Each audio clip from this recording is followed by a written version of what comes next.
ఇంతవరకు నీ కృపలో మమ్మల్ని నడిపించావు, సంరక్షించావు, పోషించావు. నీకు వందనాలు చెల్లిస్తూ ఉన్నాం. కొద్ది నిమిషాలు నీ మాటలను వినడానికి సిద్ధపడుతూ ఉండగా వినగలిగే చెవులు, గ్రహించగలిగే మనస్సును మాకు దయచేయండి. ఈ వాక్యము వెల్లడి అవ్వటతోడనే వెలుగు కలిగినో అది తెలివి లేని వారికి తెలివిని కలిగించినని వాక్యం ద్వారా సెలవిచ్చావు. ఈ వాక్యమే మమ్మల్ని బ్రతికించేది. ఈ వాక్యమే మా మనస్సులకు నెమ్మదినిచ్చి వాక్యాన్ని వినడానికి వేగురు పడుతుండగా ఈ వాక్యముతో నాతో, మాతో, మా అందరితో మాట్లాడమని పరిశుద్ధాత్మ దేవుని సహాయాన్ని కోరుకుంటూ మమ్మల్ని మేము తగ్గించుకుంటూ నీ నామమును హెచ్చిస్తూ సమస్త మహిమకు అర్హుడైన నీకే సమస్త మహిమ కలుగును గాకని పలుకుతూ ఈ మాటలు నేను నీ వాక్యము ద్వారా మాతో మాట్లాడమని యేసు నామములో అడిగి వేడుకొంచున్నాము తండ్రి. ఈరోజు నేను చెప్పబోయే అంశం ఏంటంటే మారిన మనిషి. మారిన మనిషి. ఇప్పుడు మీ పక్కన ఉన్న వాళ్ళతో అడగండి, నీవు మారావా అని అడగండి ఒకసారి. మీ పక్కన ఉన్న వాళ్ళతో నువ్వు మారావా అడిగారా? ఒకసారి అడగండి. నువ్వు మారావా అడగట్లేదు, నువ్వు మారావా అని అడగండి ఒకసారి. అడిగారా? అందరూ అడిగారా? అడిగారా? రైట్. మారిన మనిషి అనే దాని గురించి ఈరోజు ఆలోచించాక క్రైస్తవ్యంలో చాలా మంది దేవుని ఎరిగిన వారే కానీ దేవుని శక్తిని పొందుకోలేని శక్తిహీనులుగా ఉంటాం. అందరూ దేవుని ఎరిగిన వారే, దేవుడి గురించిన జ్ఞానము వాక్యానుసారమైన జ్ఞానముగా ఉండట్లేదు. కనుక మారిన మనిషిని గురించి ఈరోజు మనం ఆలోచించాము. ఎవరి గురించి ఆలోచన చేయాలి? మారిన మనిషిని గురించి ఆలోచించాము. కొన్ని చూపిస్తాను, వాటన్నిటిని చూపించిన తర్వాత వాక్యంలోకి వెళ్ళిపోతాను. ఎందుకంటే నా పిల్లలు నాకు ఇచ్చిన సమయం 30 నిమిషాలు మాత్రమే. 30 నిమిషాల్లో నేను చెప్పాలి కనుక త్వరగా చెప్పడానికి ప్రయత్నం చేస్తాను.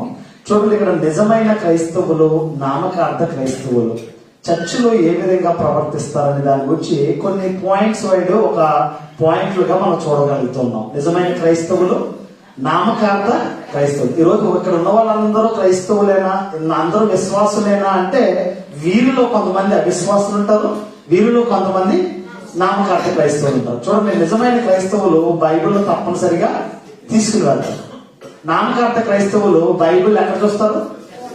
సెల్ ఫోన్ లో చూసుకుంటారు, బైబిల్ తీసుకుని వెళ్ళరు. రెండో చూడండి, నిజమైన క్రైస్తవులు తమ ప్రవర్తనను జాగ్రత్తగా చూసుకుంటారు. నామకార్థ క్రైస్తవులు ఇది దేవుని మందిరం అని కానీ దేవుని ఇష్టానుసారంగా మనం ఉండాలని కానీ ఆలోచన చేయకుండా అజాగ్రత్తగా దేవుని సన్నిధిలో గడుపుతూ ఉంటారు. మూడోది, నిజమైన క్రైస్తవులు ప్రార్థన, దేవుని స్తుతించడం, వాక్యం వినడం మీద శ్రద్ధ పెడతారు. నామకార్థ క్రైస్తవులు ఏం చేస్తారంటే ప్రార్థన, దేవుని స్తుతించడం, వాక్యం వినడం మీద శ్రద్ధ పెట్టకుండా పిల్లలతో ఆటలాడుకోవడం, పిల్లలతో మాట్లాడడం, ఆటలు ఆడడం, మాట్లాడుకోవడం, ఇటువంటి పనులు చేస్తూ ఉంటారు. నిజమైన క్రైస్తవులు సమయానికి చర్చికి వెళ్తారు. సెల్ ఫోన్ ఎక్కడ ఉంటుంది? సైలెంట్ మోడ్ లో ఉంటుంది. వాక్యం చెప్తున్నప్పుడు కొంతమంది ఈ సెల్ ఫోన్ మోగుతూ ఉంటాయి. వీళ్ళెవరు ఏ కోవకు వస్తున్నారంటే సమయానికి చర్చికి వెళ్ళరు, సెల్ ఫోన్ ని సైలెంట్ మోడ్ లో కానీ స్విచ్ ఆఫ్ లో కానీ పెట్టుకోరు. తర్వాత నిజమైన క్రైస్తవులు వస్త్రధారణ విషయంలో ఎలా ఉంటారో జాగ్రత్త. వస్త్రధారణ అనేది చాలా చాలా ప్రాముఖ్యమైనది. కొన్ని చర్చిల్లో చిరిగిపోయిన ఫ్యాంట్ వేసుకుని గిటార్ ప్లే చేసే వాళ్ళు ఉన్నారు. కొన్ని చర్చిల్లో చిరిగిపోయిన బట్టలు లోన కాదు, దేహం బయటకు కనపడే విధంగా వేసుకుని ఆరాధించే వాళ్ళు కూడా లేకపోలేదు. కనుక దేవుని మందిరానికి మనం వెళ్తున్నప్పుడు మన వస్త్రధారణ విషయంలో అజాగ్రత్త అనేది మనం పలకకూడదు. ఇంకా ఏం చెప్తారు చూడండి, నిజమైన క్రైస్తవులు హృదయాన్ని మాత్రమే కుమ్మరిస్తారు, దేవుని సన్నిధిలో ఉన్నామనే భయంతో ఉంటారు. నామకార్థ క్రైస్తవులు ఎలా ఉంటారట? హృదయాన్ని కుమ్మరించరు, దేవుని సన్నిధిలో ఉన్నామనే భయాన్ని కలిగి ఉండరు, భయంతో ప్రవర్తించరు అనే మాట మనం చూస్తూ ఉన్నాం. రెండోది చూద్దాం. చూడండి, ఇక్కడ ఏం కనిపిస్తుంది? ఇక్కడ ఎవ్రీ సండే ఇన్ చర్చ్కి వచ్చి మనందరం కూడా ఏ కోవలో ఉన్నామో మనకు తెలియాలి. క్లియర్ వస్తుంది, అది చూపించింది. మరి ఇక్కడ 98% క్రిస్టియన్స్ ఎలా ఉంటారంటే పైకి ప్రభు స్వభావం కలిగిన వారు ఉంటారో, పైకి విశ్వాసులుగా లోపలము విషం కలిగిన వారిగా శపింపబడిన అంజూరపు చెట్టు లాగా ఉంటారంట. ఇది ఆకులతో అలంకరించబడిన అంజూరపు చెట్టుకి సాదృశ్యంగా మనకు కనిపిస్తూ ఉంది. ఈరోజు క్రైస్తవులు విశ్వాసులుగా ఉన్నారా? విషాన్ని చల్లే ఆ క్రూరమైన లక్షణం కలిగిన పాము లాంటి లక్షణాలు కలిగి ఉన్నారో మనం జాగ్రత్తగా చూడాలి. మరొకటి మనం చూద్దాం. చూడండి, నేను అక్కడ స్టేజ్ మీద నిలబడి దేవుడు మిమ్మల్ని ప్రేమించుచున్నాడు, దేవుడు మిమ్మల్ని ఆశీర్వదిస్తా ఉన్నాడు, దేవుడు మీ కుటుంబాలను దీవించును గాక, దేవుడు మీకు సమాధానం దయచేయను గాక అంటే ఉన్న వాళ్ళందరూ ఏం చెప్తా ఉన్నారు? ఆశీర్వాదం అనగానే ఆమె చెప్తా ఉంటాం. ఇక్కడ రియాలిటీలోకి వచ్చేటప్పటికి సేవకుడు ఏం చెప్తున్నాడు? రిపెంటెన్స్ కోసం చెప్పేటప్పటికి మనుషుల ముఖాలు ఎలా ఉన్నాయి? కింద చూడండి, నా తల్లి ఇక్కడ కింద చూస్తే ఎలా ఉన్నాయి? అరే మీరు మార్పు చెందండి రా, మీ పాపం మానండి రా, పరిశుద్ధంగా బ్రతకండి రా అంటే ఎలా ఉన్నాయి ముఖాలు? ఈరోజు సంఘాల్లో ఇదే జరుగుతూ ఉంది. ఇలా చెప్తే మంచి సేవకుడు, ఇలా చెప్తే మంచి అనుకుంటున్నాం. ఇలాగ రియాలిటీగా బైబిల్లో ఉన్నట్లుగా రిపెంటెన్స్ కోసం చెప్పి పాపం మానండి అని చెప్పేటప్పటికి మనుషుల ముఖాలు ఎలా అయిపోతున్నాయి? ఆశ్చర్యకరంగా, విచిత్రంగా, వికారంగా మనుషులు మారుతున్న పరిస్థితి మనం చూస్తూ ఉన్నాం. మరొకటి చూద్దాం. చూడండి, మన జీవిత కాలంలో ఎక్కువ కాలం మనం ఎలా ఉంటాం అంటే స్లీపింగ్ టైం 7 hours, ఒక్కొక్కసారి 10 గంటలు కూడా పడుకునే పరిస్థితి ఉంటుంది. కొంతమంది అయితే 12 గంటలు కూడా పరిపూర్ణ చేసేవారు కూడా లేకపోలేదు. ఇంకా చూస్తే మనం దేనికి ఎక్కువ ప్రయారిటీ ఇస్తున్నాం, దేనికి ఎక్కువ ప్రాధాన్యత ఇస్తున్నాం అంటే దేనికి ఇస్తున్నాం? వర్కింగ్. అండ్ ఎక్కువ టైం చేస్తే ఓవర్ టైం డ్యూటీ వస్తుంది అంటే 12 గంటలు కూడా తొలిసి లేకపోలేదు కదా. అంటే ఇక్కడ 8 గంటల డ్యూటీ, 7 గంటలు స్లీపింగ్ అంటే పడుకుంటున్నాం. 1 నిమిషం మాత్రమే ఏం చేస్తున్నాం? మనం దేంట్లో నమ్మకార్థ క్రైస్తవులుగా ఉన్నామా, మారిన మనుషులుగా మనం ఉన్నామా అని ఆలోచన చేస్తే దేనికి ఎక్కువ ప్రాధాన్యత ఇవ్వాలంటే ప్రార్థనకి ఎక్కువ ప్రాధాన్యత ఇవ్వాలి. ప్రార్థన నీ పరిస్థితిని మారుస్తుంది, ప్రార్థన నీ సమస్యను తీరుస్తుంది. కనుక దేనికి ఎక్కువ ప్రాధాన్యత ఇవ్వాలంటే దీనికి ఎక్కువ ప్రాధాన్యత ఇవ్వాలి. ఈరోజు మనుషులు దేనికి ఇవ్వట్లేదంటే దీనికి ఇచ్చినంత ప్రాధాన్యత దీనికి ఇవ్వట్లేదు. అర్థమవుతుందా? క్రైస్తవులు మేము చాలా విశ్వాసంగా ఉన్నాం, మేము చాలా భక్తిగా ఉన్నాం చెప్పుకోవడానికే తప్ప రియాలిటీగా మనం ఆలోచన చేస్తే ప్రార్థన, దేవుడితో గడిపే సమయం మనం ఇవ్వట్లేదు. దేవుడితో మనం సమయం గడపట్లేదు, దేవుడు మనకు కావాలని కోరుతా ఉన్నాం. అర్థమవుతుంది మీకు నా మాట? అర్థమవుతుందా? నేను దేవుడితో ఉండాలనుకుంటున్నాం, కానీ దేవుడు నీతో ఉండాలని ఆశపడితే నువ్వు దేవుడికి సమయం ఇవ్వట్లేదు. దేనికి ఇస్తున్నావు ఎక్కువ సమయం అంటే ఉద్యోగం అనేటప్పటికి ఒళ్ళినప్పుడైనా వెళ్ళిపోతూ ఉంటాం, ఉద్యోగం అనేటప్పటికి ఏ పరిస్థితుల్లో వెళ్ళిపోతూ ఉంటాం. కానీ ప్రార్థన చేసుకోవడానికి, ప్రార్థనకి మనం దేనికి ప్రాధాన్యతను ఇవ్వకుండా ఉన్నాం. ఎక్కువ కాలం మనం ఎక్కువ గడిపేది ఇదే తనం. ఏది? ఈ పరిస్థితి నుంచి మనం మారగలిగితే కొంచెం మన భక్తి జీవితాలు మారుతాయి. చెప్పి నాకైనా వినేవాళ్ళు మీకైనా, నా కోసం చెప్తున్నాడని మా వైపు చూడకండి, నాకైనా మీకైనా వర్తిస్తుంది అది. ఓకే, మరొకటి చూద్దాం. యవనస్తులు ఎక్కువ ఉన్నారు కనుక, యంగ్స్టర్స్ ఎక్కువ ఉన్నారు కనుక వీళ్ళు చెప్తూ ఉన్నాను. యవనస్తుల జీవిత కాలంలో మనం జాగ్రత్తగా ఆలోచన చేస్తే యవన ప్రాయం అనేది చాలా చాలా గొప్పది. యవన ప్రాయం ఎంత గొప్పదని ఆలోచన చేస్తే యవనాన్ని ఒక చేపతో పోల్చాడు, చేప జీవితంతో పోల్చాడు. వలస వెళ్ళి పులస అవుతుందట. మీకు తెలుసో తెలీదు? విలస అనే చేప బురద నీరు వచ్చేటప్పటికి, ఫ్లడ్స్ వచ్చేటప్పటికి ఆ వాటర్కి ఎదురుగా వెళ్ళి ఆ వాటర్ తాగడం వల్ల వలస వెళ్ళి పులస అవుతుంది. విలసగా ఉన్నప్పుడు 20 రూపాయలు కూడా ఎవడో కొండో, పులసగా ఉన్నప్పుడు 20,000 కొనడానికి అవకాశం ఉంటుంది. ఇక క్రైస్తవ జీవితాల్లో యంగ్స్టర్స్ సముద్రం అంతా ఉప్పుతో నిండి ఉన్నా, ఆ ఉప్పులో నేను బ్రతుకుతూ ఉన్నా, ఆ ఉప్పు నాకు అంటకుండా నేను బ్రతుకుతున్నాను, మీకు ఆహారంగా అవుతున్నాను, దేవుడు నాకు ఇచ్చిన పనిని నేను పూర్తి చేస్తున్నాను, మీరు లోకంలో పాపం ఉందని తెలిసినా కూడా దాన్ని అంటకుండా నాలాగా బ్రతకగలరా, ఇట్లు మీ పులస అని చెప్తుంది. అర్థం? వెలుసుగా ఉంటే 20 రూపాయలు కూడా ఎవరు కొనట్లేదు. అదే పులసగా మారితే దాని జీవిత పరిపక్వతలో ఏమవుతుంది? 20,000, 30,000 తాలిపొట్టైన అమ్మి పులస చేప తినాలరా అనే సామెత మన ఈస్ట్ వెస్ట్ ఉభయ గోదావరి జిల్లాలో ఉంది. అంటే వలస వెళ్ళి పులస అవుతుంది తప్ప, చాలా మంది క్రైస్తవులు దేవుడి సన్నిధికి వస్తున్నారు తప్ప క్రైస్తవ్యం అనే మార్పు, క్రీస్తు మాదిరి లేకుండా బ్రతుకుతూ ఉన్నాం. అర్థమవుతుందా? దేవుడి సన్నిధికి వస్తున్నాం, దేవుడిని ఆరాధన చేస్తున్నాం, క్రీస్తులాగా బ్రతకలేకపోతున్నాం. క్రీస్తులాగా మనం ఏం చేయట్లేదు, బ్రతకలేకపోతున్నాం. ఇది మనం నేర్చుకోవాల్సిన భాగంలో ఈ చేప కూడా మనకు ఒక రోల్ మోడల్ గా కనిపిస్తూ ఉంది. వండుకు తినడం తెలుసు తప్ప దీని గురించి మనకు అంతకంటే ఏం తెలియదు. మరొకటి చూపిస్తాను. ఏమంటే ఎక్కువ క్రైస్తవ్యంలో ఏం కనిపిస్తుందంటే ఇదే కనిపిస్తుందండి. ఏంటంటే సార్ చదివి వినిపించండి. వేషధారితనం, వేషధారణతో ఎక్కువ మంది బ్రతుకుతూ ఉన్నామండి. ఎందుకంటే ఈరోజు మనుషుల్లో ప్రేమ అనేది చల్లారిపోయి పొరుగు వారి పట్ల ఎలా ఉంది? ద్వేషము, అసూయ, అసమాధానం, కోపంతో మొదలైనవన్నీ ఉండి ప్రేమ కలిగి ఉన్నట్టుగా ఇది చాలా చాలా డేంజర్. ఇది చాలా చాలా డేంజర్. కనుక మనం మారిన మనుషులుగా బ్రతకాలంటే ఏం చేయాలి? మనం మారిన మనుషులుగా బ్రతకాలంటే ఏం చెయ్యాలి అనే దాని గురించి ఈ రోజు మనం ఆలోచించేద్దాం. బైబిల్ విప్పండి, బైబిల్లోకి వెళ్తామన్నా. బైబిల్ విప్పండి. ఒక మంచి వ్యక్తి మారిన మనిషిని గురించి చెప్తాను. నాకున్న సమయాన్ని బట్టి త్వరగా చెప్పడానికి ప్రయత్నం చేస్తాను. మారిన మనిషి మారాలి. మారకపోతే మార్పు లేని దేవుడు మంచి ఈవులు ఇవ్వడంట. మనుషులు ఏమవ్వాలి? మారాలి. మారకపోతే మార్పు లేని దేవుడు, నిన్న నేడు ఏకరీతిగా ఉన్న దేవుడు మంచి ఈవులు ఇవ్వడట.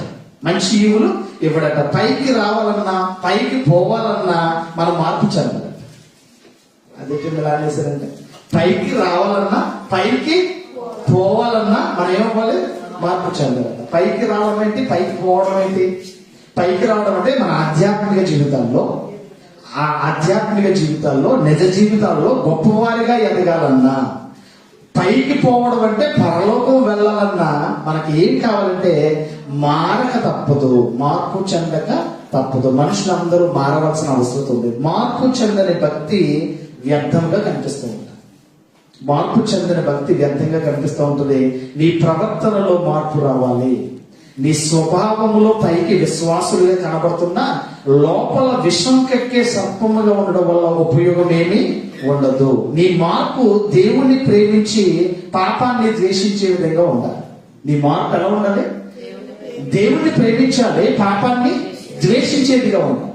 పాపిని ప్రేమించాలి, పాపాన్ని ద్వేషించేదిగా ఉండాలి. నీ మార్పు, అది నా మార్పు. అందరిలో కూడా ఇది చాలా చాలా అవసరమైంది. నీ మార్పు దేవుడిలో ఎక్కువ సమయం గడిపే ప్రార్థించే వారిగా ఉండాలట. ఎక్కువ సమయం దేవుడిలో గడిపే విధంగా ఉండాలట.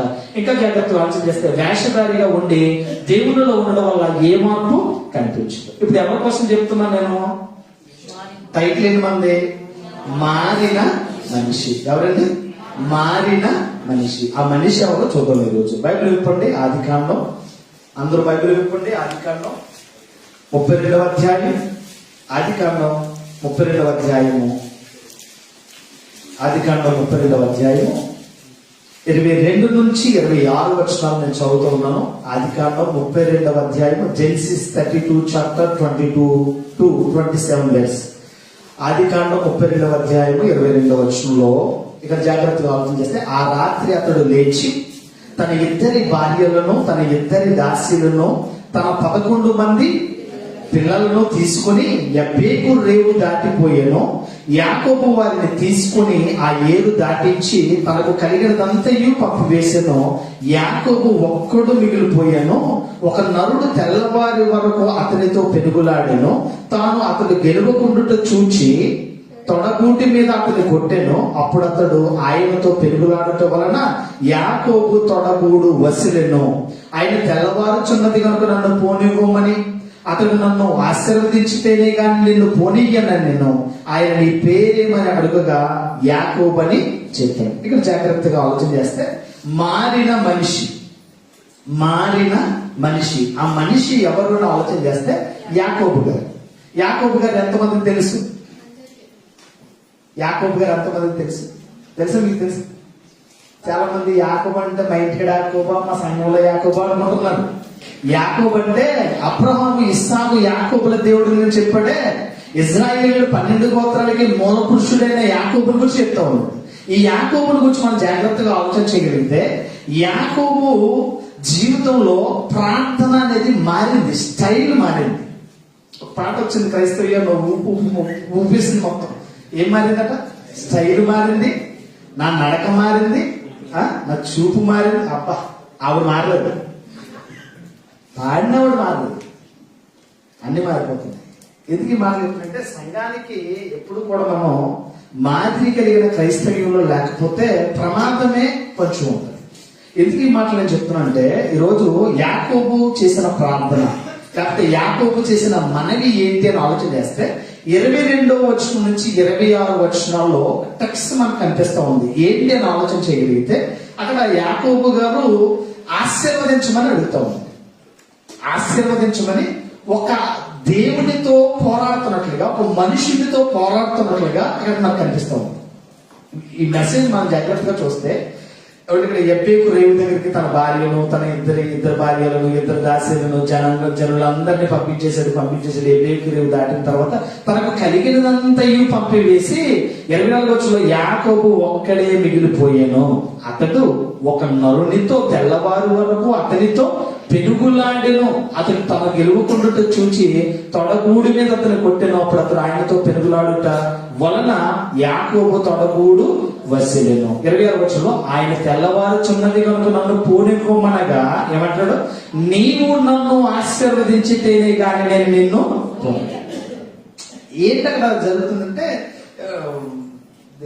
ఏమంటారు, రసలేదంటారు కదా, ఒక గేమ్ ఉంటుంది రజలింగ్ అనేది చాలా టఫ్ గా ఉంటది. పట్టు వదలని రజలింగ్ జరుగుతూ ఉంది ఇక్కడ. ఎవరెవరికంటే ఒక నరునికి, ఒక యాకోబుకి, అతను ఎవరో తెలియదు, సమ్యక్స్ ఎవరో తెలియదు, ఒక ఆయనతో పోరాటం జరుగుతూ ఉంది. ఈ పోరాటంలో రే తెల్లబోతుందిరా, నన్ను వదలరా అని దోతట్టున్నా సరే ఒకటే మాట్లాడుతున్నాడు, నువ్వు నన్ను ఆశీర్వదించితేనే నేను నిన్ను విడిచిపెడతాను, నువ్వు నన్ను ఆశీర్వదించితేనే నేను నిన్ను విడిచిపెడతాను. ఏంటి అని ఆలోచన చేస్తే, యాకోబుని గురించి మనం జాగ్రత్తగా ఆలోచన చేస్తే, యాకోబు అంతకు ముందు ఆశీర్వదించబడలేదా? మీరు జాగ్రత్తగా బైబిల్ చదివితే అంతకు ముందు యాకోబు ఆశీర్వదించబడలేదా? ఎవరు, ఇద్దరు భార్యలు ఉన్నారు, ఇద్దరు దాసీలు ఉన్నారు, 3 జనాంగాలుగా వెళ్ళారు, దాటించాడు, తనకు కలిగినదంతా ఏరు దాటించాడు, ఎబ్బేకు రేవు దాటించి పంపించేశాడు. ఒక్కడే మిగిలిపోయి ఏమడుగుతున్నాడు, నువ్వు నన్ను ఆశీర్వదించితేనే గాని నేను నిన్ను విడిచిపెట్టను, నువ్వు నన్ను ఆశీర్వదించితేనే గాని నేను నిన్ను విడిచిపెట్టను. అసలు యాకోబు క్యారెక్టర్ ఏంటి? యాకోబు అనే పదానికి అర్థం ఏంటంటే మోసగాడు. ఇంకో టైటిల్ ఏంటంటే మోసగాడికి మోసగాడు అనొచ్చు కూడా. ఎందుకు అని ఆలోచన చేస్తే, తండ్రిని మోసం చేశాడు, అన్నని మోసం చేశాడు, మామను మోసం చేయాలనుకున్నాడు, మామ దగ్గర 2 మార్లు మోసపోయాడు. కానీ ఆశీర్వదించబడిన వాడే ఎబ్బేకు రేవు దాటి ఏమంటున్నాడు ఇక్కడ, నువ్వు నన్ను ఆశీర్వదించితేనే కానీ నేను నిన్ను ఇచ్చాను. ఇక్కడ జాగ్రత్తగా సుదీర్ఘంగా ఆలోచన చేస్తే, అంతకు ముందు యాకోబు ఆశీర్వదించబడలేదా అంటే ఆశీర్వదించబడ్డాడు. మరి ఇక్కడ ఏ ఆశీర్వాదం కొరకు ఆలోచన చేస్తున్నాడంటే, భూ సంబంధమైన ఆశీర్వాదాల వెంట పరిగెట్టిన వాడు పర సంబంధమైన ఆశీర్వాదాల కొరకు ఒక రస్లింగ్ జరుగుతూ ఉంది, ఒక పోరాటం జరుగుతుంది. దేనికోసం?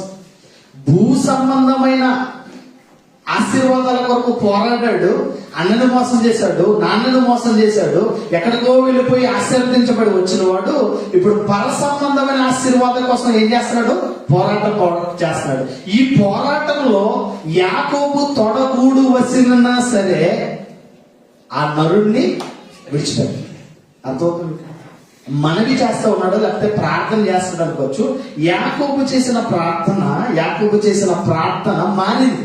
ఏంటా ప్రార్థన అంటే, పర సంబంధమైన ఆశీర్వాదం కాదయ్యా, భూ సంబంధమైన ఆశీర్వాదం కాదయ్యా, పర సంబంధమైన ఆశీర్వాదమే నాకు కావాలి. ఇక్కడ ప్రార్థనలో మనం ఏమడుగుతున్నాం? ఈరోజు మన ప్రార్థనలో ఏమడుగుతాం చెప్పండి. మన ప్రార్థన అనగానే చాలా అడుగుతూ ఉంటాం. అట్లా నన్ను ఆశీర్వదించు, నా కుటుంబాన్ని ఆశీర్వదించు, నా ఉద్యోగాన్ని, నా డబ్బులు కావాలి, ఈ కావాలి. యాకోబు ఒకప్పుడు భూ సంబంధమైన ఆశీర్వాదాల వెంట పరిగెట్టిన వాడే ఇప్పుడు పర సంబంధమైన ఆశీర్వాదాల కొరకు ఏం చేస్తున్నాడు? పోరాడుతూ ఉన్నాడు. ఆ పోరాటంలో యాకోబు తొడగూడు వసిలినా సరే విడిచిపెట్టట్లేదు. అంటే ప్రార్థనలో మార్పు వచ్చింది. యాకోబు చేసిన ప్రార్థనలో మార్పు అనేది కనిపిస్తూ ఉంది. రెండోది మనం జాగ్రత్తగా ఆలోచన చేస్తే, యాకోబు చేసిన ప్రార్థన మారింది, యాకోబు పేరు కూడా మారుతూ ఉంది. పక్కన 27-28 వచనాల్లో ఆయన నీ పేరేమని అడుగగా యాకోబు అని చెప్పాను. అప్పుడు ఆయన నీవు దేవునితోనూ మనుషులతోనూ పోరాడి గెలిచింది కనుక ఇక మీదట నీ పేరు ఇజ్రాయేలే గాని యాకోబు అనబడదని చెప్పును. ఇజ్రాయేలే అనే పదానికి దేవునితో పోరాడువాడు రాజకుమారుడు అని అర్థం వస్తుంది. ఇజ్రాయేల్ అనే పదానికి అర్థం ఏంటి? రాజకుమారుడు, దేవునితో పోరాడిన వాడు అని అర్థాలు వస్తుంటాయి. ఒకప్పుడు మోసగాడిగా ఉన్నాడు, కానీ ఇప్పుడు ఇజ్రాయేలీగా అంటే రాజకుమారుడిగా, లేకపోతే దేవునితో పోరాడిన వాడిగా మనకు కనిపిస్తూ ఉన్నాడు. అంటే యాకోబు చేసిన ప్రార్థన మారింది, యాకోబు పేరు కూడా మారిన మనిషిని గురించి ఆలోచన చేస్తూ ఉన్నాం. మారిన మనిషిని గురించి మనం ఆలోచన చేస్తూ ఉన్నాం. 32వ అధ్యాయంలో 22 నుంచి 26 వరకు యాకోబు చేసిన ప్రార్థన మనవి మారింది. ఆ ప్రార్థన స్టైల్ అనేది మారిపోయింది. రెండవదిగా మనం చూస్తే 26, 27, 29 వర్షంలో మనం చూస్తే పేరు కూడా మారుతూ ఉంది. ఇక నేను అంటున్నాను, చాలా మంది పేరు గొప్ప ఊరు తిప్ప అనే సామెత విన్నారా? విన్నారు లేదా? పేరు గొప్ప ఊరు తిప్ప అనే సామెత వింటూ ఉంటాం. అలా ఉంటే కొంతమంది జీవితాలు, ఆ జీవితాలు కొంతమంది ఎలా ఉంటాయి, పేరుకు తగిన జీవితం లేకుండా నీ భక్తి ఉందేమో, పేరుకు తగిన జీవితం లేకుండా నీవు ఉన్నామో ఒకసారి ఆలోచన చేయాలి. ఇక్కడ యాకోబు ప్రార్థన మారింది. రెండవది మనం చూస్తే యాకోబు పేరు కూడా మారింది. మోసగాడిగా ఉన్నవాడు రాజకుమారుడిగా మారిపోయాడు. మోసగాడిగా ఉన్నవాడు దేవునితో పోరాడువాడిగా ఇజ్రాయేలుగా మార్చబడ్డాడు. అంటే రెండు రకాలు మనం చూస్తూ ఉన్నాం. రెండు రకాల సందర్భాల్లో తన ప్రార్థన మారింది. ప్రార్థన చేయడం అనేది మారింది. పర సంబంధమైనవే నాకు కావాలి, భూ సంబంధమైనవి నాకు వద్దు అని ప్రార్థన చేస్తాం. ఈరోజు ఎలా చేసేవాళ్ళు ఎంతమంది ఉన్నారు ఒకసారి చేయగలుగుతారు? నాకు వచ్చిన అర్థమైందా మీకు? నాకు భూ సంబంధమైన నాకు ఏమొద్దు, పర సంబంధమైనవే నాకు కావాలనేవారు. ఒకటే రెండు. అంటే ఏమడుగుతున్నాం ఈరోజు అంటే మనము కూడా మారాలి. మనం కూడా ఏం చేయకూడదు. మారిన మనిషి చేసిన ప్రార్థనలో ఎంతవరకు నేను ఆశీర్వదించావు, భూ సంబంధమైన నాకు వద్దు, పర సంబంధమైనవి నాకు కావాలి అని అడుగుతాం. రెండోది, తన పేరు కూడా మారింది. పేరులో యాకోబుగా మోసగాడిగా ఉన్నవాడు రాజకుమారుడిగా మారిన సందర్భాన్ని మనం చూస్తాం. ఈరోజు పేరుకు తగిన జీవితాలు ఈరోజు చాలా మందికి లేవు. చాలా మంది పేర్లు మాత్రం బైబిల్లో ఉన్న అన్ని పేర్లు పెట్టుకుంటారు కదా, పేరుకి తగ్గట్టుగా బతకరు. ఇది చాలా చాలా బాధాకరంగా ఉంటుంది. మళ్ళా పేరు మారుతుంది, బ్రతుకు మారదు. ఇది క్రైస్తవ్యానికి మంచిది కాదు అనేది నా సూచన. మరొక మాటను మనం చూస్తే, ఇక్కడ మనం చూసిన సందర్భాల్లో, యాకోబు చూసిన సందర్భాల్లో ఇక్కడ రెండు సందర్భాలు మనం చూసాం. మూడవది మనం చూద్దాం 30వ వచనంలో మనం చూస్తే, యాకోబు నేను ముఖాముఖిగా దేవుని చూచితిని, అయినను నా ప్రాణము దక్కినని ఆ స్థలమునకు పెనూయేలు అని పేరు పెట్టెను. అతడు పెనూయేలుకు సాగిపోయినప్పుడు సూర్యోదయం అయ్యను. అప్పుడు అతడు తొడ కుంటుచూ నడిచాను. అతను ఏం చేశాడట? కుంటూ నడిచాడట. ఎందుకు? అప్పటికే ఆ మనుష్యుడు లేకపోతే ఆ దోత ఏం చేసింది? తొడగూడు మీద తన్నడం వల్ల తొడగూడు వసిలిపోయింది. ఇక్కడ నేను చూస్తుంటే ఇక్కడ అంటున్నాడు, యాకోబు పేరు మారడమే కాదు, యాకోబు చేసిన ప్రార్థన మారడమే కాదు, యాకోబు నడక కూడా మారింది. యాకోబుది ఏం మారింది? నడక కూడా మారింది. ఏంటి నడక మారడం ఏంటి అని ఆలోచన చేస్తే, యాకోబు తొడగూడు వసలిన తర్వాత కుంటివాడిగా నడుస్తూ ఉంది. ఎలా నడుస్తూ ఉన్నాడు?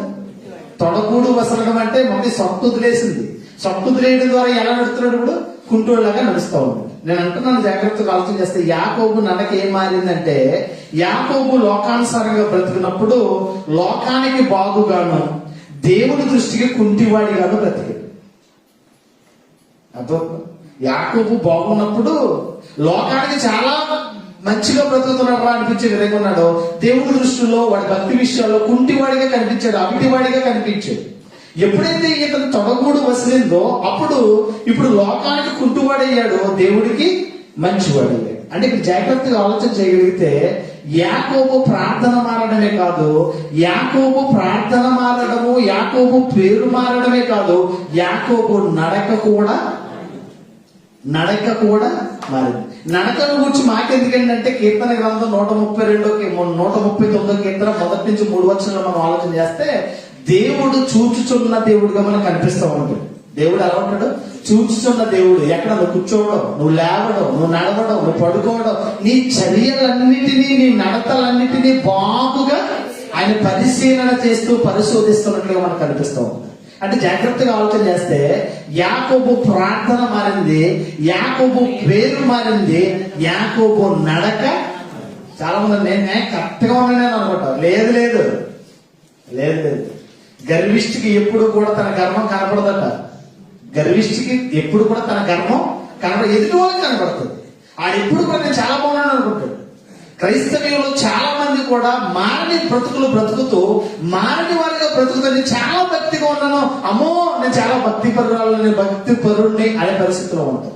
ఇది క్రైస్తవ్యానికి ఎప్పటికీ కూడా మంచిది కాదు. కనుక మారిన మనుషులుగా మనం బ్రతకాలంటే యాకోబు చేసిన ప్రార్థన వేరుగా ఉంది, యాకోబు పేరు వేరుగా కనిపిస్తూ ఉంది. యాకోబు నడక లోకం దృష్టిలో కుంటువాడే, కానీ దేవుని దృష్టిలో మంచివాడే కనిపిస్తాడు. ఒకప్పుడు లోక దృష్టిలో మంచివాడే కనిపించాడు, అప్పుడు దేవుని దృష్టిలో వాడు ఎలా ఉన్నాడు? అవిటివాడిగా, కుంటివాడిగా కనిపించాడు. అంటే ఇక్కడ మనం జాగ్రత్తగా ఆలోచన చేస్తే మన నడక, మన పడక, మన చర్యలు, మన క్రియలు అన్ని కూడా బాగుగా దేవుడు చూస్తున్నాడనే భయముతో మనం బ్రతకవలసిన అవసరంతో ఉన్నట్లుగా మనకు కనిపిస్తా ఉంది. ఇక్కడ జాగ్రత్తగా ఆలోచన చేస్తే దేవుడు నీ నడతలను బాగుగా పరిశీలిస్తాడు, నీ నడకను దేవుడు పరిశీలిస్తాడు. ఇది చాలా చాలా జాగ్రత్తగా మనం చూసుకోవాల్సిన అవసరంతో ఉన్నట్లుగా మనకు కనిపిస్తా ఉంది. 33వ అధ్యాయము 1 నుంచి మనం జాగ్రత్తగా 4వ వచనంలో మనం చూడగలిగితే యాకోబు ఆశీర్వదించబడ్డాడు.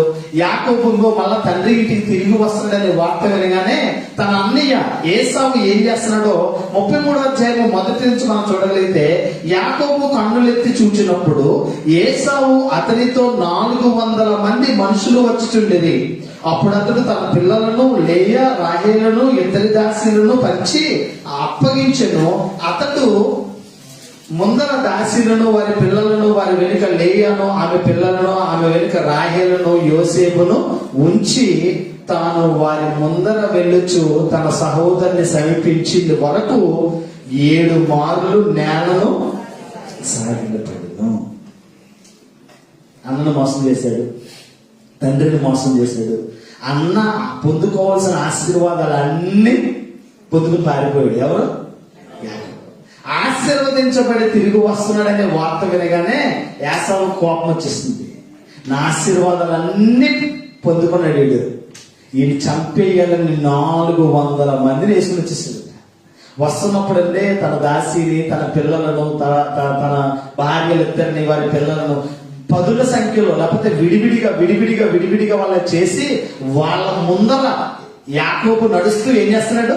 యాకోబు నడిస్తే తాను వారి ముందర వెళ్ళుచు తన సహోదరుని సమీపించు వరకు 7 మార్లు నేల సాగిలపడెను. అంటే యాకోబు మనసు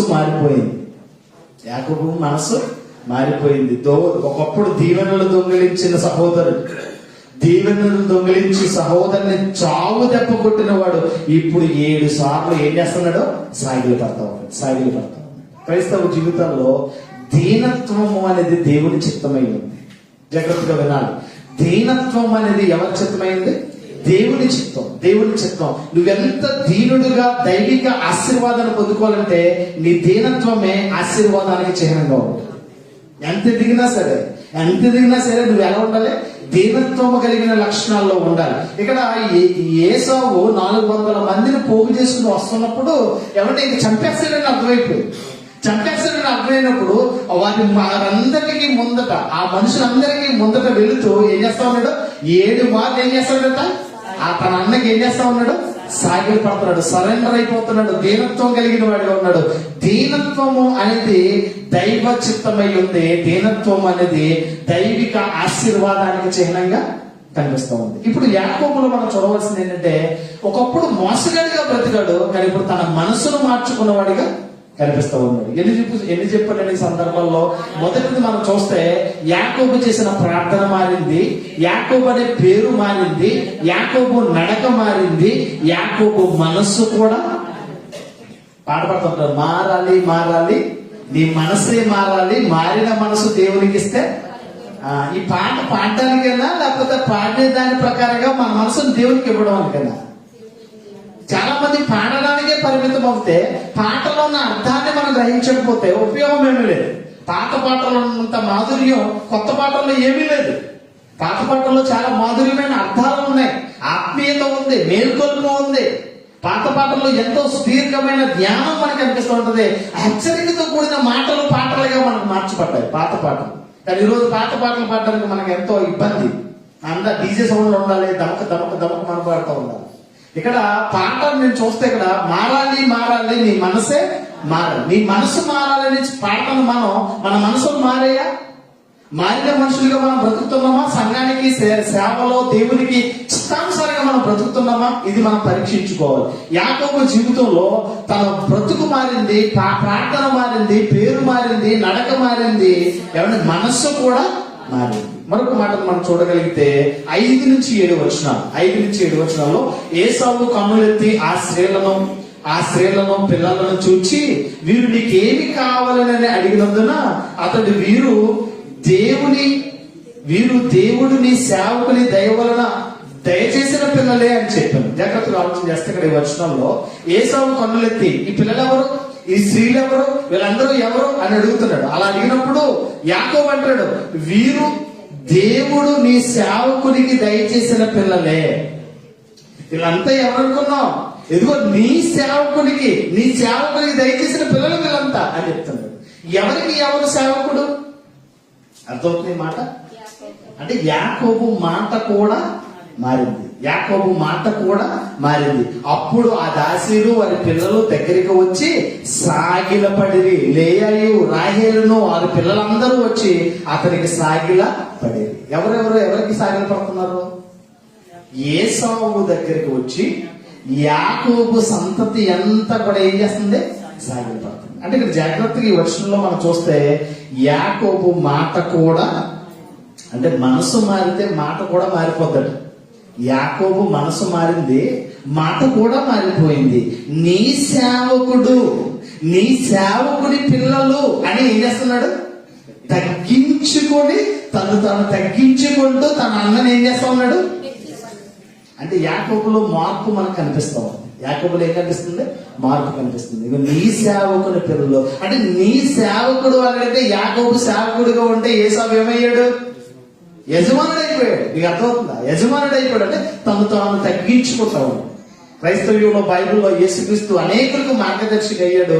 ఆ మాటల్లో మాధుర్యమైన మాట, తాను తగ్గించుకున్నవాడు హెచ్చించబడును, తను హెచ్చించుకున్నవాడు తగ్గి. క్రైస్తవ్యంలో తగ్గింపు అనేది చాలా చాలా ప్రాధాన్యమైనది. నీ బ్రతుకు మారాలంటే నువ్వు తగ్గించుకుని ఉండాలి. నువ్వు బ్రతుకు మారాలంటే దీనత్వం కలిగిన వాడవే నువ్వు బ్రతకాలి. ఇక్కడ జాగ్రత్తగా ఆలోచన చేయగలిగితే యాకోబు చేసిన ప్రార్థన మారింది. భూ సంబంధమైనవి కాదయ్యా, నాకు పర సంబంధమైన ఆశీర్వాదాలే కావాలని. రెండవది, యాకోబు అనే పేరు కూడా మారిపోయింది. మోసగాడు దేవుడితో పోరాడేవాడిగా, రాజకుమారుడిగా మారిపోయాడు. మూడవది మనం ఆలోచన చేస్తే యాకోబు నడక మారిపోయింది. లోకానికి కుంటువాడిగా ఉన్నాడు కానీ దేవుని దృష్టిలో మంచివాడిగానే కనిపిస్తా ఉన్నాడు. గతంలో లోకం దృష్టిలో మంచివాడిగా కనిపించాడు, దేవుని దృష్టిలో కుంటువాడిగా కనిపించాడు. అంటే నడక కూడా మారింది. నాలుగోది మనం చూస్తే యాకోబు మనస్సు కూడా మారింది. మనసు మారింది కనుక తన అన్న ప్రాణం తీసేస్తాడనే భయంతో 7 మార్లు సాగిలు పడిపోయాడు. తన అన్న మార్పు చెందాడు. 7 మార్లు సాగిలు పడగానే ఏసావు అతని ఎదుర్కొని పరిగెత్తి అతని కౌగలించుకొని అతని ముద్దు పెట్టుకొనెను అనే మాట మనం చూస్తూ ఉంటాం. 4వ వచనం చాలా అద్భుతంగా మనకు కనిపిస్తూ ఉంటది. అప్పుడు ఏసావు అతని ఎదుర్కొని పరిగెత్తి అతని కౌగలించుకొని అతని మెడ మీద పడి ముద్దు పెట్టుకొనెను. వారిద్దరూ కన్నీళ్లు విడిచిరి. రక్త సంబంధం ఎవరైనా మన వాళ్ళు ఎవరైనా ఎంత కోపం అంటే, మన అమ్మని కానీ, మన అక్కని కానీ, మన చెల్లిని కానీ, మన తమ్ముడు కానీ ఎవరైనా ఒబ్బొబ్బ సర్రలు చదివి అంటే బ్లడ్ అనేటిది. ఇక్కడ యాకోబు చూడగానే ఏసావుకు ఒక రకంగా కోపం వచ్చినా సరే 7 మార్లు సరెండర్ అయిపోయేటప్పటికి వెంటనే వచ్చి నా తమ్ముడు పోలే ఆశీర్వాదాలు పోతపోయేలా నా తమ్ముడు బాగున్నాడని ఆశీర్వాదంతో వచ్చి ముందు పెట్టుకుంటున్నాడు. క్రైస్తవ జీవితంలో మనం మాదిరి కలిగిన క్రైస్తవులుగా మనస్సు మారాలి. తర్వాత యాకోబు మాట కూడా మారింది. అయ్యా నీ సేవకుని పిల్లలయ్యా, నీ సేవకుని పిల్లలనే కానీ ఇక యాకోబు ఏం చేయలేకపోయాడు, ఏసావు ఏం చేయలేకపోయాడు. ఈ సేవకుని పిల్లలు అంటే యాకోబే తన అన్నని ఏం చేశాడు? యజమానుడిగా నిలబెట్టాడు. అంటే మన బ్రతుకులు మారాలంటే మన మాట కూడా, ఒక మాట మనిషిని బ్రతికిస్తాడు, ఒక మాట మనిషిని అంటే రేపు చచ్చిపోతాడని తెలిసింది డాక్టర్ గారికి. డాక్టర్ ఇక్కడ ఉంది, రేపు చచ్చిపోతాడని తెలిసింది డాక్టర్ గారికి. చచ్చిపోగానే అంటుడు వచ్చి చాలా బాగుంది, నిన్నటి చాలా మెరుగుపడ్డాము, చాలా బాగుంది, ఓకే ఏం కాదు బాగున్నా నిన్నటి మీద ఇంకా బాగుంది అంటే ఆ మాట వినగానే అటు రేపు చచ్చిపోవాల్సినోడే బతుకుతుంది. అంతేకాని మనం మాట్లాడే విధానంలో మనం ఈ చాలా పరిస్థితి చాలా క్లిష్టంగా ఉంది, తీవ్రమైన పెయిన్ ఇది, ఇక నీకు టైం లేదు అని అంటే ముందు తెచ్చుకోవచ్చు. మన మాట మనుషులను బ్రతికించాలి, మన మాట మనుషులను బలపరచాలి. ఇక్కడ యాకోబులో మనం చూస్తే ఒకప్పుడు మోసగాడిగానే బ్రతికాడు, అబద్ధాలే ఆడాడు, అబద్ధ కోరుగానే బ్రతికాడు. కానీ ఇప్పుడు తన మాట కూడా మారిపోయింది. తన అన్నని తనకంటే ఎక్కువగా హెచ్చిస్తా ఉన్నాడు. ఇంకా చూస్తే ఇంకా జాగ్రత్తగా ఆలోచన చేస్తే 6వదిగా మనం చూస్తే యాకోబులో ఏ మార్పు వచ్చిందో 8వ వచనం నుంచి మనం చూడవచ్చు. 8వ వచనంలో ఏసావు నాకు ఎదురుగా వచ్చి ఆ గంపంతయు ఎందుకని అడుగగా అతడు నా ప్రభు కటాక్షము నా మీదకు వచ్చుటకే అనేను, వచ్చుటకే అని చెప్పాను. అప్పుడు ఏసావు సహోదరుడా నాకు కావలసినంత ఉంది, నీదే ఉంచుకోమని చెప్పాను. అప్పుడు యాకోబు అట్లు కాదు, నీ కటాక్షము నా మీద నున్న ఎడల చిత్తగించి నా చేత ఈ కానుక పుచ్చుకొను, దేవుని ముఖమును చూచినట్లు నీ ముఖమును చూచితిని, నీ కటాక్షము నా మీద వచ్చినదిగా కదా అంటున్నాడు. ఇక్కడ జాగ్రత్తగా ఆలోచన చేస్తే యాకోబు చూపు కూడా మారిపోయింది. యాకోబు చూపు కూడా మారింది. ఏం మారింది యాకోబులు అంటే, ఒకప్పుడు దేవుడి ప్రత్యక్షతను చూశాడు యాకోబు. దేవుడి ప్రత్యక్షతను చూశాడు. ఏ ప్రత్యక్షతను చూశాడు యాకోబు? పడుకున్నాడు, నిద్రపోతూ ఉన్నాడు, ఎబ్బెక్కి రేవు కర్రతో దాటి వెళ్ళాడు, ఒక రాడ్ని తలగడగా చేసి నిద్రపోతున్నాడు. ఒక నిచ్చెన ఆకాశానికి భూమికి ఒక నిచ్చెన వచ్చింది, పైకి దేవతలు ఎక్కుతూ ఉన్నారు దిగుతూ ఉన్నారు. రెండోది మనం ఆలోచన చేస్తే ఎబ్బెక్కి రేవులో మళ్ళా పోరాడాడు, ఒక దూతతో పోరాడి ఆశీర్వదించబడ్డాడు, పేరు మార్చబడ్డది, బ్రతుకు మార్చబడ్డది. ఈ ప్రత్యక్షతను చూసిన ఆయన అంటాడు, నేను దేవుని ముఖాన్ని ముఖాముఖిగా చూశాను, ఇదిగో నీ ముఖాన్ని కూడా నేను ముఖాముఖిగా చూస్తున్నాను, ఇదిగో నీ దాసుడిని నా ఎడల నీ కటాక్షము చూపు. అంటే యాకోబు ఒకప్పుడు తన అన్నను శత్రువుగా చూచాడు, కానీ ఇప్పుడు ఏసావు ముఖములో దేవుణ్ణి చూడగలుగుతావు. అందుకే నీ కటాక్షము నా మీద ఉన్న ఎడల అని ఈ కానుకలు నువ్వేం చెయ్యి స్వీకరించి. అంటే అన్నయ్య ఏం చేశాడు? ఇప్పుడు అన్నయ్య ఏం చేశాడు? ఉన్నతమైన స్థితికి తీసుకెళ్లి దేవుడుగా చూస్తున్నాడు. ఇదిగో నేను దేవుడి ముఖాన్ని ముఖాముఖిగా చూశాను, నీ ముఖాన్ని కూడా నేను ముఖాముఖిగా చూశాను, నీ కటాక్షము నా మీద నుండుగా. అంటే యాకోబు చూపు కూడా మారి. ఎన్ని మారాయి? 6 సంగతులు చెప్పాను. అరగంటలో 6 సంగతులు చెప్పేశాను. మొదటిది ఏంటి? ఈ ప్రార్థన. యాకోబు చేసిన ప్రార్థన ఏంటంటే మనం చేసే ప్రార్థన లాగా చేయలేదే. ఆయన ఏమన్నాడంటే, అయ్యా భూ సంబంధమైనవి కాదు, నాకు పర సంబంధమైన ఆశీర్వాదాలు కాదు. అప్పటికే ఆశీర్వదించబడిన ఆయన అంటాడు, నాకు భూ సంబంధమైనవి కావు, పర సంబంధమైన ఆశీర్వాదం కొరకు పోరాడాడు. ఇదిగో భూ సంబంధమైన వాటిని వెతకక పర సంబంధమైన వాటిని వెతుకుతూ ఉన్నాడు. ఇప్పటికే మనం అందరం ఆశీర్వదించబడ్డాం. ఇక మనకు కావాల్సింది ఏంటంటే మొదట ఆయన రాజ్యమును నీతిని. మనం ఏమి వెతుకుతున్నాం? మనం ఏమడుగుతున్నాం? దేవుడు మన ప్రార్థనలో ఏమడుగుతున్నాం చెప్పండి? మొదట ఆయన రాజ్యంలో నీతిని వెతకనప్పుడు అవన్నీ మీకు అనుగ్రహించబడతాయని. ఏమి? భూలోక సంబంధమైనవన్నీ మీకు అనుగ్రహించబడతాయండి. మనం భూలోక సంబంధమైనవి అడుగుతున్నాం తప్ప పరలోక సంబంధమైనవి మనం అడగట్లేదు. యాకోబు ప్రార్థనలో భూ సంబంధమైన విధంగా నన్ను ఆశీర్వదించావు, నన్ను పర సంబంధమైన విధంగా నన్ను ఆశీర్వదించు. రెండవది, యాకోబు పేరు మారింది. పేరు మారడమే కాదు, బ్రతుకు కూడా మారింది. పేరు మారింది. యాకోబును మోసగాడిని ఇజ్రాయేలుగా మార్చేశాడు, రాజకుమారుడిగా మార్చేశాడు. మూడవది, యాకోబు నడక మారింది. లోక దృష్టిలో కుంటువాడిగా ఉన్నాడు, కానీ దేవుని దృష్టిలో సరైన విధంగా బ్రతికిన వాడికి కనిపిస్తూ ఉన్నాడు. నాలుగవది మనం చూస్తే తన మనస్సు మారింది. 7 మార్లు సాగిలు పడే దీనత్వానికి వచ్చిస్తుంది. 7 మార్లు సాగిలు పడి నమస్కరించే దీనత్వపు లక్షణాలు కలిగిన వాడే వచ్చేస్తుంది. కనుక క్రైస్తవ జీవితంలో మన దీనత్వము దైవ చిత్తమై ఉందని ఎరగాలి. అన్ని ఉన్నా ఏమున్నా అనిగిమని ఉండడం నేర్చుకోవాలి, తగ్గింపు జీవితం నేర్చుకోవాలి. అదే మనం చూస్తూ ఉన్నాం. ఇంకా జాగ్రత్తగా ఆలోచన చేస్తే యాకోబు మాట కూడా మారింది. అన్న అనేది పోయి నీ సేవకుడు అనే పరిస్థితికి వచ్చేసాడు. అన్న అనే మాట పోయి ఏమంటున్నాడు? నీ సేవకుడును నేను, నీ సేవకుని పిల్లలేనయ్యా వీళ్ళందరూ అని చూపిస్తా ఉన్నాడు. ఇంకా జాగ్రత్తగా ఆలోచిస్తే మాట మారడమే కాదు, యాకోబు చూపు కూడా మారింది. ఏం మారింది అంటే, ఇదిగో యాకోబు ఏసావుని ఎలా చూస్తాడంటే సాక్షాత్తు దేవుడిని చూసినట్లుగా చూస్తూ ఉన్నాడు. దేవుడిని చూసినట్లుగా చూసి నీ కటాక్షము నాకు కలుగును గాక. నేను దేవునితో ముఖాముఖిగా చూశాను, నీ ముఖాన్ని కూడా నేను ముఖాముఖిగా చూశాను, నీ కటాక్షము నాకు కలుగునుగాక. క్రైస్తవ జీవితంలో మనందరికీ మాదిరి కలిగిన క్రైస్తవ్యంలో మనం బ్రతకవలసిన అవసరం ఉంది. మనందరము మాదిరి కలిగిన క్రైస్తవులుగా మనం బ్రతకాలి. ఈరోజు మనం బ్రతుకుతున్న బ్రతుకుల్లో కొన్ని మార్పులు రావాలి. కొన్ని మార్పులు అనేవి రావాలి. వేషధారణ జీవితం మనలోంచి పోవాలి. భక్తిహీనతలో ఉన్న మనం భక్తిహీనతను తొలగించుకునే విధంగా మనం బ్రతకాలి. భక్తిహీనతను తొలగించుకుని మన సంఘాన్ని వృద్ధి చేయడంలో మన పాత్ర ఏంటి అనేది మనం చూడాలి. దైవజనుడైనా విశ్వాసైనా సంఘం అభివృద్ధి చెందాలంటే ఆస్తులు, అంతస్తులు, వస్తువులు సమకూర్చుకోవడం కాదు. నీలోను, సంఘ బిడ్డల్లోనూ, నాలోనూ రోజు రోజుకి క్రీస్తు పోలికను తీసుకురావాలి. ఇది ఎప్పుడైతే మనం క్రీస్తు పోలికలకు వస్తామో అప్పుడు దేవుని యందు భయభక్తులు కలిగిన వారిగా బ్రతకడానికి అవకాశం ఉంది. ఈరోజు మనం మాట్లాడితే దేవుడే మాట్లాడినట్లుగా ఉండాలి. మనం చూపించే ప్రేమ, మనం చూపించే జాలి, మనం చూపించే దయత్వం అన్నిటిలో కూడా ఏమది రావాలి? క్రీస్తు పోలికలోనికి మనందరము రావాలి. అప్పుడు మారిన మనిషిగా మనం బ్రతుకుతాం. అందుకే ముందే నేను ఏం చేశాను? ముందే ఒకరినొకరు ఏమన్నాను? నువ్వు మారవా అని ఒకరి చేత ఎందుకు అనిపించిందంటే ఈరోజు మనం పరీక్షించుకోవాల్సిన అవసరత కూడా ఉంది. మరొకటి చూద్దాం. క్రైస్తవ్యం అంటే ఒకరినొకరు నిందించుకోవడం కాదు మిత్రమా. క్రైస్తవ్యం అంటే ఒకరినొకరు సరి చేసుకుంటూ ఒకరి ఎడల ఒకరు క్రీస్తు ప్రేమను కలిగి ఉండడమే. ఈరోజు ఒకరి ప్రేమను ఒకరు పొందుకుంటూ ఒకరినొకరు సరి చేసుకుంటూ ఒకరి యందు ఒకరు భయభక్తులు కలిగిన వారమే ఒకరినొకరు ఏం చేయాలి? పురుకొల్పుకోవాలి. ఇది లేకుండా స్వార్థము, అసూయ, కక్షలు, క్రోధాలు ఇవి మనలో ఉన్నాయంటే మన క్రైస్తవులము ఎప్పటికీ కాము. మన దేవుని పిల్లలు కాము. కనుక మన క్రీస్తు ప్రేమను కలిగిన వారిని మనం బ్రతకాలి. ది గ్రేట్ అలెగ్జాండర్ చెప్పిన మాట. అలెగ్జాండరు చాలా మంది పెద్దలు, ప్రముఖులందరితో తీరి ఉన్న ఆ సభలో కూర్చుని ఉన్నాడట. ఆ సభలో ఉంటే ఒక నేరస్తుని ఈడ్చుకుని వచ్చారట.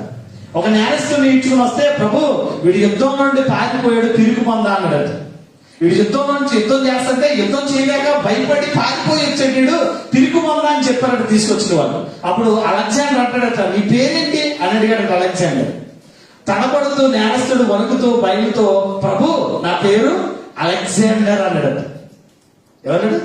నా పేరు అలెగ్జాండర్ ప్రభు అన్నాడట. చిన్నపోయిన ఆ చక్రవర్తి అలెగ్జాండర్ నీచుగా నా పేరు పెట్టుకుని భూమి మీద నుండి పారిపోతున్నావా? యుద్ధ భూమిలో నుండి పారిపోతున్నావా? నీ పేరైనా మార్చుకో, నీ బ్రతుకైనా మార్చుకొని హెచ్చరించండి. ఎవరైనా? ది గ్రేట్ అలెగ్జాండర్ ప్రపంచాన్ని జయించాలని, ప్రపంచ పటం మీద నిద్రపోతూ ప్రపంచాన్ని ఎప్పటికైనా నా గుప్పిట్లో పెట్టుకోవాలనుకునేవాడు. ఈరోజు క్రైస్తవులుగా పేరే ఉంది తప్ప క్రీస్తు లక్షణాలు లేకుండా ఈరోజు చాలా మంది బ్రతుకుతారు. ఏం మార్చుకోవాలి? నీ పేరైనా మార్చుకో, నీ బ్రతుకైనా మార్చుకో. పేరు కలిగిన బ్రతుకు లేకపోతే మానే. క్రైస్తవ జీవితాల్లో బ్రతుకులకు మాదిరి కలిగిన క్రైస్తవ్యం కలిగి ఉండాలి. క్రీస్తు ప్రేమను ధరించిన వారిగా తన బ్రతుకుల్లో ఆయన చూపకపోతే దేవుడు నామానికి ఎంత వ్యక్తిగత. అందుకే బైబిల్లో బట్టి మిమ్మును బట్టే కదా నా నామము అన్యజనుల మధ్య దూషించబడుతుందండి. అంటే మనల్ని బట్టే అన్యజనులు ఏమవుతున్నారు? దూషించబడుతున్నట్లుగా మనకు కనిపిస్తుంది. క్రైస్తవ జీవితంలో ఇది మనం ఖచ్చితంగా మనం చేయాలి. మన భక్తి జీవితాన్ని మనం కాపాడుకుంటూ క్రమం తప్పకుండా మందిరానికి వెళ్ళినంత మాత్రాన నువ్వు భక్తిపరుడు కాలేవు. కానీ మందిరంలో ప్రభు నీతో మాట్లాడిన మాటలు నీ హృదయంలో పెట్టుకుని వాటిని అనుసరించి ఆ మాటల ప్రకారంగా నీవు బ్రతుకును కట్టుకుంటే అప్పుడు నీ భక్తి పరుడుగా కాగలవు. నీ బ్రతుకు ఎలా ఉందో నీకు నువ్వే ఏం చేయాలి? పరిశోధన చేసుకోవాల్సిన అవసరం ఉన్నట్లుగా మనకు అనిపిస్తూ ఉంది. కాబట్టి ఈ విధంగా మన బ్రతుకును మార్చుకోవడానికి మనం ప్రయత్నం చేద్దాం. అట్టి కృపటి ధన్యత దేవుడు సదాకాలము మనకు దయచేయడు గాక. మారిన మనిషిని ఏ విధంగా ఉంటాడని ఆలోచన చేయగలిగితే మారిన మనిషి ప్రార్థన మారుతుంది, పేరు మారుతుంది, ఎవరి నడక మారుతుంది, ఇగో మనసు మారుతుంది, మాట మారుతుంది, నీ చూపు కూడా మారిపోతుంది. దేవుని సన్నిధిలో గోజాడుతూ దేవుని సన్నిధిలో ఎవరికి వాళ్ళే మీ బ్రతుకులు ఎలా ఉన్నాయి, మీ భక్తి జీవితం ఎలా ఉంది, మీ విశ్వాసం ఎలా ఉంది, మీ మాట ఎలా ఉంది, మీ చూపు ఎలా ఉంది. ఒకసారి మీ బ్రతుకుని చక్కదిద్దుకోవడానికి దేవుడు మంచి అవకాశాన్ని ఇచ్చాడు. ఈ అవకాశంలో యాకోబును మార్చిన దేవా, మోసగాడిగా ఉన్న వాడి బ్రతుకును మార్చావు, నా బ్రతుకు కూడా మార్చేయాలి. దేవుడి సన్నిధిలో గోజాడుతూ యాకోబులాగా ప్రార్థన, మారిన మనిషి యాకోబు చేసిన ప్రార్థన, ఇగో భూ సంబంధమైనది కాదు, పర సంబంధమైన ఆశీర్వాదాలు నాకు దయచేయి. నా పేరు మార్చావు, నా బ్రతుకును మార్చావు, నీకు వందనాలు. నా నడకను కూడా మార్చావు. నా మనసును కూడా మార్చావు, నా మాట మార్చావు, నా చూపు మార్చావు. నీ కొందనాలయ్యా దేవుని సన్నిధిలో యాకోబులాగా నన్ను కూడా మార్చమని దేవుని సన్నిధిలో అడుగుదాం. దేవుని సన్నిధిలో ప్రతి ఒక్కరు కూడా ప్రార్థనాపూర్వకంగా అడుగుదాం. ప్రతి ఒక్కరు కూడా ప్రార్థనాపూర్వకంగా దేవుని సన్నిధిలో కొట్లాడదాం. మార్పు చెందవా, నీవు మార్పు చెందవా, నీ బ్రతుకు మార్చుకోవా, నీ బ్రతుకు మార్చుకోవా. మార్పు చెందవా, నీవు మార్పు చెందవా, నీ బ్రతుకు మార్చుకోవా,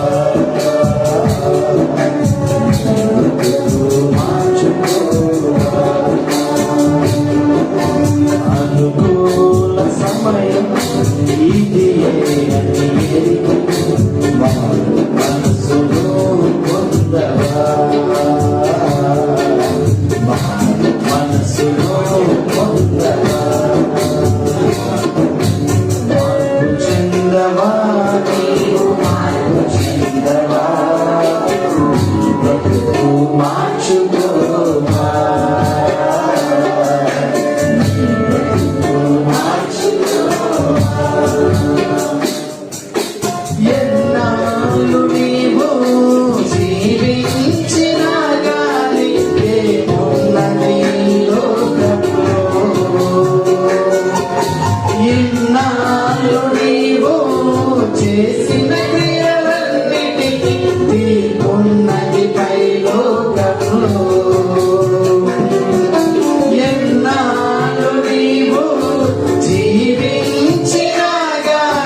ఇంతవరకు నీ కృపలో మమ్మల్ని కాపాడి మారిన మనిషి యాకోబుని ఇజ్రాయేలుగా మార్చు అయ్యా. మా మంచి దేవుడా, వాక్యం అనే అర్థం ముందు మేము నిలబడ్డాం. మా బ్రతుకులు మారాలి, నీకు ఇష్టమైన విధంగా బ్రతకాలి, నీ చిత్తాన్ని ఎదిగిన వారికి మేము బ్రతకాలని ఆశపడతా ఉన్నాం. మా బ్రతుకులు మార్చి శిల్పినైన నన్ను, రాతిగా ఉన్న నన్ను శిల్పిగా చేసి నీకు చక్కని విధంగా మమ్మల్ని మలచమని సన్నిధిలో ప్రార్థన చేస్తున్నాం. పరమ కుమారువైన మా తండ్రివి నీకు ఇష్టమైన పాత్రగా మమ్మల్ని మలచమని సన్నిధిలో ప్రార్థన చేస్తున్నాం.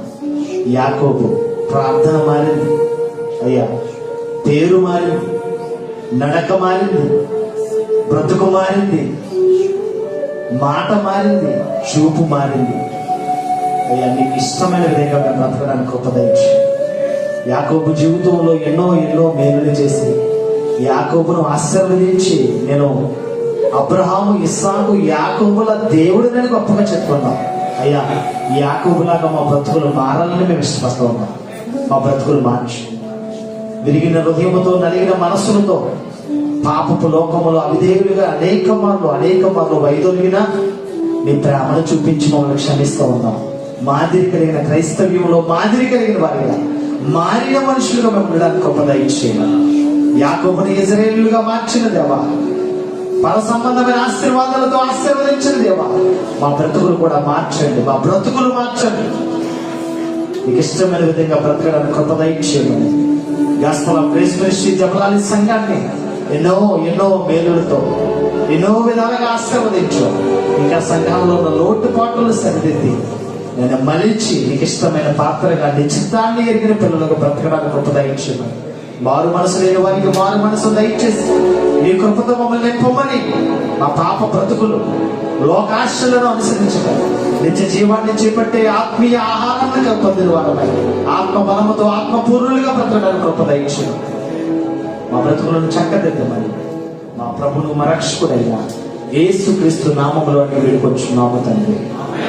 మన తండ్రి అయిన దేవుని యొక్క ప్రేమయు, కుమారుడైన యేసుక్రీస్తు కృపయు, పరిశుద్ధాత్మ యొక్క అన్యోన్య సహవాసము, సమాధానము గాస్పెల్ ఆఫ్ గ్రేస్ మినిస్ట్రీపై, సకల పరిశుద్ధులపై, ప్రపంచ దేశాలన్నిటిపై, ప్రార్థనలో ఏకీపించిన మనందరిపై, నూతనముగా వచ్చిన పిల్లలపై దేవుని కృప సదాకాలము మనందరికీ తోడయ్యుండును గాక. యేసు రక్తమే ప్రభు యేసు రక్తమే ప్రభు యేసు నామములో సంపూర్ణ విజయము, అపవాది క్రియలంత నాశనము కలుగును గాక. ఆమేన్, ఆమేన్, ఆమేన్.